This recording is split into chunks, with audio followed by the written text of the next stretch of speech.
Bueno, mi nombre es Natalia Montrul y voy a hablar sobre ciencia de datos y cómo es trabajar en un ambiente interdisciplinario. En esta charla voy a tratar de responder estas cuatro preguntas de cómo me convertí yo en data scientist, qué es y qué hace un científico de datos, cómo trabaja el equipo de data science acá en ASAP y cómo usamos los datos para tomar mejores decisiones.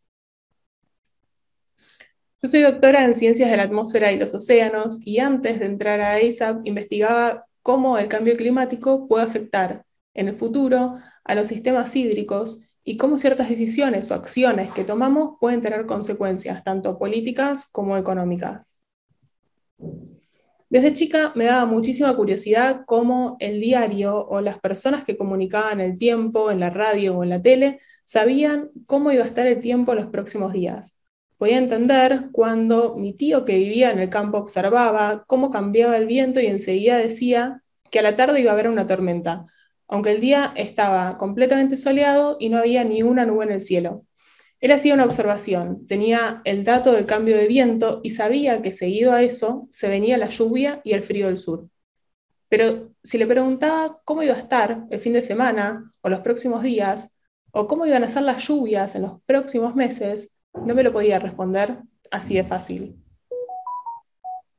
Y tener ese conocimiento podía cambiar una toma de decisión. Por ejemplo, saber si el fin de semana va a llover o no, podía cambiar mis planes sobre organizar mi cumpleaños al aire libre o invertir en un gazebo para que mi fiesta sea un éxito aún con la lluvia. O tener una idea de si va a llover más o menos de lo normal en los próximos meses, le podía ayudar a mi tío a tomar la decisión de sembrar cierto cultivo y no perder o incluso ahorrarse muchísima plata. Entonces, ¿cómo podemos predecir lo que va a pasar mañana? Para poder predecir lo que va a pasar mañana, tenemos que tener primero un conocimiento muy profundo del problema y de cómo funciona el sistema. Y además, cuáles pueden ser sus interacciones. Por ejemplo, cómo interactúa la radiación solar con las nubes o los flujos de la Tierra con la atmósfera. Luego necesitamos un modelo, o sea, una serie de ecuaciones o funciones que nos permiten representar esa realidad. Y entonces necesitamos datos, muchísimos datos, teras y teras de datos horarios de todo el globo y de toda la atmósfera, que provienen de fuentes distintas, como por ejemplo satélites, barcos, boyas, aviones, globos aerostáticos, estaciones terrestres, y que tienen que estar categorizados y ordenados en matrices enormes para que puedan ser ingeridos por nuestros modelos. Y una vez que tenemos todo eso, nos toca interpretar el resultado con las incertidumbres asociadas a los datos, al modelo y a nuestro propio conocimiento del sistema. Y entonces vamos a poder comunicar que mañana la temperatura va a rondar los 7 grados y que la probabilidad de lluvia es del 20%. Ok, pero el título de la charla decía Data Science. ¿Qué tiene que ver con esto, con ciencia de datos? Bueno, la verdad es que una definición de ciencia de datos es utilizar el método científico para sacar conocimientos o información de datos. Y durante mi carrera, estudiando el clima, obtuve conocimientos de estadística, programación, para poder manipular una enorme cantidad de datos y utilizar método científico para resolver problemas y luego comunicar esos resultados a tomadores de decisión. Y entonces, ¿qué hace un data scientist en la industria? Todo empieza con un problema que queremos resolver o entender. En esta parte son fundamentales las soft skills, o sea, conocer el negocio y poder comunicarse con otras áreas. Podemos ser increíbles resolviendo técnicamente un problema, pero si estamos resolviendo el problema equivocado, probablemente no vamos a aportar mucho valor.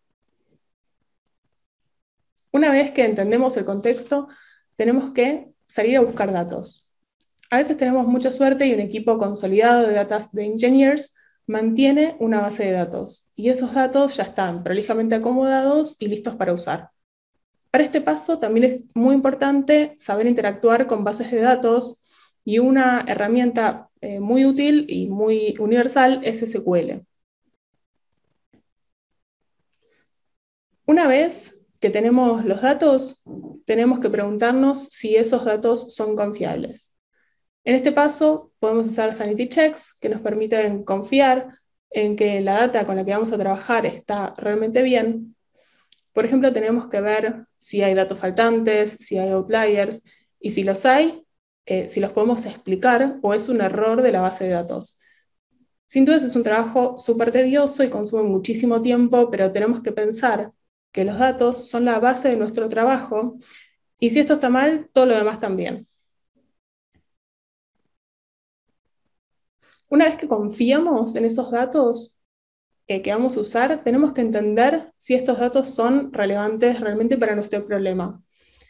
Y los análisis de los datos suelen empezar con un poco de estadística descriptiva, visualizaciones e incluso algunos modelos simples.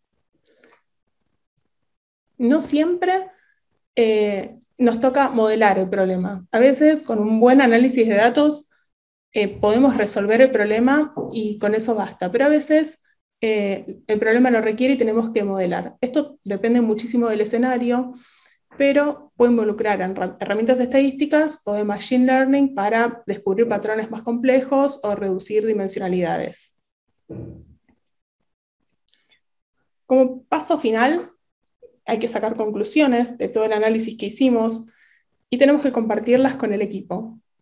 Las visualizaciones son muy importantes en esta etapa, junto con la habilidad de comunicar esos resultados efectivamente. Como en el primer paso, no comunicar bien los resultados puede hacer que tengamos que tirar todo el análisis a la basura. Permítanme un momento contarles qué hacemos en ASAP. Bueno, todos nosotros alguna vez tuvimos que interactuar con un servicio de atención al cliente, ya sea para quejarse por algún servicio que no funciona, para pedir un turno con algún médico o para realizar una compra o una consulta. Llamamos o escribimos por un chat, hablamos con un agente, la mayoría de las veces les contamos cuál es nuestro problema, nos piden datos, se los damos, a veces nos pueden ayudar y otras nos transfieren a otro sector, les tenemos que volver a contar todo lo que nos pasa, nos vuelven a pedir datos. Y esa sonrisa que tiene ese hombre al principio de la llamada se transforma más bien en enojo y frustración. Esto en el mejor de los casos, donde nos atiende una persona realmente y no nos quedamos en un loop con un bot. Bueno, ISAP desarrolla una plataforma de inteligencia artificial para que los equipos de atención al cliente sean radicalmente más productivos. Para esto usamos una variedad de modelos de Machine Learning tanto para chats como para llamadas de voz. Por ejemplo, podemos predecir lo que el agente de atención o cliente de ventas quiere decir o hacer y ayudarlos y los ayudamos a mejorar la eficiencia de sus procesos y la interacción también con los clientes. Con esto, podemos hacer que los agentes sean mejores en su trabajo, haciéndolos mucho más rápidos y más efectivos. Y con esto quiere decir que no los reemplazamos, sino que les damos herramientas para facilitarles su trabajo y crear así una mejor experiencia de usuario. Los tipos de problemas que queremos resolver en Data Science en ASAP suelen tener una escala económica muy grande y a su vez el volumen de datos generados es gigantesco. Nos da la oportunidad de mejorar nuestros sistemas de Machine Learning y de inteligencia artificial para poder optimizar los procesos y conseguir mejores métricas en atención al cliente. La compañía genera datos como un subproducto de su propia existencia, es decir, que por cada conversación se generan muchísimos datos y con esos datos se pueden tomar decisiones y además proveer servicios. El propósito de la ciencia de datos es mejorar el negocio con el uso apropiado de estadística y de machine learning. Podemos usar la ciencia de datos para mejorar tanto las decisiones que tomamos como las capacidades que la empresa tiene para vender. Lo interesante es entender el problema real que tiene que enfrentar el negocio y resolverlo, maximizando el impacto en el menor tiempo posible. Data Science puede ser implementado como una característica de un producto, o una plataforma, o una aplicación, o un análisis para una presentación del equipo de marketing. Lo importante es que impacte en la organización. Para ser data-driven en el desarrollo de una aplicación, necesitamos una manera de medir cuál es su desempeño.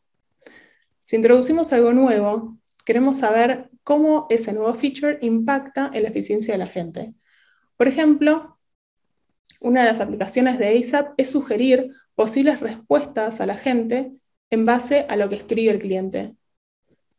Una pregunta válida que pueden hacernos a nosotros los clientes es si la inteligencia artificial realmente mejora la eficiencia de la gente. La eficiencia de la gente podemos medirla a través del rendimiento, y una medida del rendimiento es el tiempo que necesita la gente para resolver un problema. Ese tiempo que necesita la gente para resolver el problema se puede escribir como una función de cuánto usan los agentes los features por el impacto. Es decir, la tasa de reducción de tiempo de resolución por el uso de los features. Un trabalenguas. Pero lo primero, o sea, cuánto usan los agentes los features, es bastante fácil de medir, porque simplemente contamos los clics de la gente. Pero medir el impacto puede ser un poco más difícil, porque hay otros factores que pueden contribuir al tiempo que le lleva a la gente a resolver el caso. Por ejemplo, esto puede depender del caso en sí. Algunos casos son mucho más automatizables que otros. Y además, puede depender de los agentes, porque no todos los agentes son más rápidos o son buenos resolviendo ciertos casos, porque pueden tener más experiencia, por ejemplo. Una solución para esto es usar un modelo estadístico causal que tome en cuenta todos los factores de confusión, construido de tal forma que podamos aislar el impacto de la variable en la que estamos interesados, por ejemplo, usando Random Effects Regression. Utilizando este tipo de aproximaciones, podemos medir cuánto tiempo le ahorra a la gente los features de automatización. La curva azul muestra un 100% de aumento en la reducción de SIHT en un periodo de 8 meses. Este es el resultado tanto de medir el impacto de las nuevas features como el incremento en el uso de las features que llevan al aumento del impacto. Y eso es la curva verde. De esta manera podemos cuantificar para nuestros clientes cuánto mejora la inteligencia artificial la eficiencia de sus agentes. Y nuestro equipo de producto puede utilizar esta información para desarrollar otras aplicaciones. Otros problemas a los que nos enfrentamos es, por ejemplo, entender si una llamada está realmente resuelta. Muchas veces los casos parecen estar resueltos, pero en realidad hubo una desconexión en la llamada o el cliente no está satisfecho con la resolución del problema. Y entonces nos interesa, por ejemplo, entender por qué razón un cliente volvería a llamar. Para resolver este tipo de problemas, podemos combinar técnicas de procesamiento de texto con regresión logística para calcular la probabilidad de callback dada la conversación original. Otro problema que queremos resolver es, por ejemplo, entender cuántas llamadas le toma a un agente volverse experto. Acá queremos modelar cómo es la curva de aprendizaje y entender qué casos son los más difíciles de resolver. Si se entiende cómo un agente mejora su performance con el tiempo, se puede hacer una comparación mucho más justa en vez de mirar únicamente sus métricas estáticas. También resulta útil para dar consejos a nuestros clientes sobre las áreas en las que deberían entrenar más a sus agentes. Estos son típicamente problemas que podemos resolverlos ajustando los datos reales a modelos físicos de aprendizaje, combinado con modelos de Machine Learning bastante clásicos. Una de las formas de mejorar la eficiencia de la gente era reduciendo el tiempo de resolución de esa tarea. Pero además podemos mejorar su eficiencia incrementando la concurrencia, es decir, el número de conversaciones que le asignamos a los agentes al mismo tiempo. Pero esto es mucho más complejo que simplemente aumentarle el número de casos a un agente de una sola vez, porque muchos de esos casos pueden ser complejos y si se le asignan nuevas conversaciones a los agentes sin haber pronosticado cuál va a ser el trabajo real, entonces incrementar la concurrencia puede tener justamente el efecto que no queríamos. Y las conversaciones que mantienen los agentes no siempre son iguales, no siempre tienen el mismo trabajo, algunas son mucho más difíciles de resolver que otras, y dentro de una misma conversación, el trabajo que realiza la gente no es siempre el mismo. No es lo mismo el trabajo que realiza la gente al principio y al final de la conversación, que está saludando o despidiendo al cliente, que en el medio de la conversación, donde tiene que buscar información en distintos lados, y eso requiere una mayor atención de la gente a esa conversación. Bueno, nosotros podemos resolver ese problema utilizando un modelo de Machine Learning que realiza el seguimiento del trabajo que realiza la gente y aumenta dinámicamente la concurrencia para que esa carga cognitiva, es decir, el trabajo que realiza ese agente en una cierta cantidad de tiempo, sea más manejable. El equipo de Data Science trabaja incorporado a los equipos de ingeniería y producto, y los incluye al equipo de Data Science desde el principio del proceso de planificación de los proyectos, lo que nos permite tener un mayor contexto. Y si se acuerdan, tener un mayor contexto nos permite también entender el problema de fondo y saber qué preguntas nos tenemos que hacer. También nos permite validar las suposiciones y discutir qué tipos de enfoques pueden funcionar, dado nuestros conocimientos de los datos. Y de esta forma, el equipo de Data Science puede ayudar a identificar y contestar por qué es importante y beneficioso para la compañía desarrollar un determinado producto. El equipo de Data Science en ASAP está conformado por personas que vienen de distintas áreas, y el camino que los llevó a convertirse en científico de datos también es muy diferente en cada caso. Por ejemplo, hay gente que es developer y después hizo un máster en matemáticas aplicadas y se pasó a ciencia de datos. Gente que estudió ciencias de la computación, esto es más típico, y que después hizo un máster en Business Analytics y que se pasó a ciencia de datos, o ingenieros que hicieron PhD en estadística, o economistas, o ingenieros de datos, incluso que se pasaron a Data Science, PhD en matemáticas y en física. Lo importante es que cada uno tiene un superpoder. Son especialistas en algo en particular y eso hace que podamos abordar los problemas desde enfoques muy distintos. Lo más importante es que nos encanta lo que hacemos, y si quieren conocer un poco más de ASAP, pueden entrar a su página de internet o seguirnos en las redes sociales. Muchas gracias.